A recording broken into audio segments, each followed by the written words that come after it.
Hi hello ನಮಸ್ಕಾರ. ನಾನು ನಿಮ್ಮ ರಂಜಿತಾ ಅಭಿ. ಎಲ್ಲರೂ ಹೇಗಿದ್ದೀರಾ? ಚೆನ್ನಾಗಿದ್ದೀರಾ ಅಂತ ಅಂದ್ಕೊಳ್ತೀನಿ. ನಾನು ತುಂಬ ದಿನದಿಂದ ಗೌಡ್ಗೆರೆಗೆ ಹೋಗೋಣ ಅಂತ ಅಂದ್ಕೊಳ್ತಾ ಇದ್ವಿ ಫ್ಯಾಮಿಲಿ. ಬಟ್ ಹೋಗಲಿಕ್ಕೆ ಆಗಿರಲಿಲ್ಲ. ಇವತ್ತು ಹೋಗೋಣ ಅಂತ ಹೊರಟಿದ್ದೀವಿ. ಈ ದೇವಸ್ಥಾನ ಬಂದು ಚನ್ನಪಟ್ಟಣ ತಾಲೂಕು, ರಾಮನಗರ ಡಿಸ್ಟಿಕ್ ಬರುತ್ತೆ. ಮೈಸೂರಿಂದ ಹೋಗೋದಾದರೆ ಡೈರೆಕ್ಟ್ ಬಸ್ ಕೂಡ ಅಲ್ಲಿಗೆ ಹೋಗುತ್ತೆ.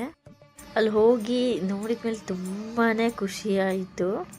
ಈ ದೇವಿಯನ್ನು ಪಂಚಲೋಹದಿಂದ ಮಾಡಿರ್ತಾರೆ. ಇಲ್ಲಿ ಯಾವಾಗಲೂ ಅಂದರೆ ದಿನದ 24 ಗಂಟೆನೂ ಪ್ರಸಾದ ಸಿಗುತ್ತದೆ.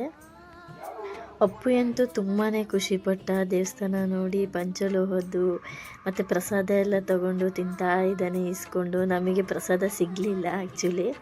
ಮನಸ್ಸಿನಲ್ಲಿ ಯಾವುದೇ ಕಷ್ಟಗಳಿದ್ದರೂ ಈ ತಾಯಿಯ ಹತ್ತಿರ ಹರಕೆ ಕಟ್ಟಿಕೊಂಡು 9 ವಾರಗಳ ಕಾಲ ತೆಂಗಿನಕಾಯಿ ಹರಕೆಯನ್ನು ಪೂರೈಸಬೇಕು. ನಂತರ ನಿಮ್ಮ ಕಷ್ಟಗಳು ಬಗೆಹರಿಯುತ್ತದೆ ಎಂದು ಇಲ್ಲಿಗೆ ಬರುವ ಭಕ್ತಾದಿಗಳು ನಮಗೆ ತಿಳಿಸಿದರು. ದೇವಿ ದರ್ಶನ ಎಲ್ಲ ಪಡೆದು ಹಾಗೆ ಸ್ವಲ್ಪ ಫೋಟೋಸು ವಿಡಿಯೋಸ್ ಎಲ್ಲ ತಗೊಂಡೆ. ಇನ್ನೊಂದು ಅಲ್ಲೇ ಪಕ್ಕದಲ್ಲೇ ಮ್ಯೂಸಿಯಂ ಇದೆ, ತುಂಬಾ ಚೆನ್ನಾಗಿದೆ. ಯಾರು ಕೂಡ ಮಿಸ್ ಮಾಡ್ಕೋಬೇಡಿ.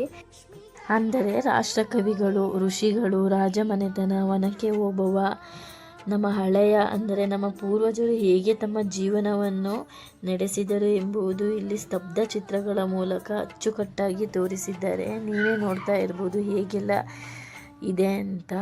ನೋಡಿ ಅಪ್ಪು ಎಲ್ಲ ಹೇಗೆಲ್ಲ ಫೋಟೋ ಎಲ್ಲ ತೊಗೊಂಡಿದ್ದಾನೆ ಅಂತ. ಅವನೇ ಕರೆದು ಅಮ್ಮ ತೆಗಿ ಅಂತ ಎಲ್ಲ ಫೋಟೋ ತಗೊಳ್ತಾ ಇದ್ದ.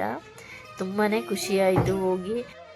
ಮನಸ್ಸಿಗೆ ತುಂಬ ಖುಷಿ ಕೊಡ್ತು. ತುಂಬಾ ಚೆನ್ನಾಗಿದೆ ಪ್ಲೇಸು. ಒಂದ್ಸಲ ಹೋಗಿ ವಿಸಿಟ್ ಮಾಡಿ ನೋಡಿ, ನಿಮಗೆ ಗೊತ್ತಾಗುತ್ತೆ ಹೇಗೆಲ್ಲ ಇದೆ, ಏನೆಲ್ಲ ಮಾಡಿದ್ದಾರೆ, ಯಾವ್ಯಾವ ಥರ ಎಲ್ಲ ಇದೆ ಅಂತ ನಿಮಗೆ ಗೊತ್ತಾಗುತ್ತೆ. ನಿಮಗೆ ಏನಾದರೂ ವಿಡಿಯೋ ಇಷ್ಟ ಆಗಿದರೆ ಲೈಕ್ ಮಾಡಿ, ಕಮೆಂಟ್ ಮಾಡಿ, ಶೇರ್ ಮಾಡಿ, ಫಾಲೋ ಮಾಡಿ. Thank you so much. Thank you for watching.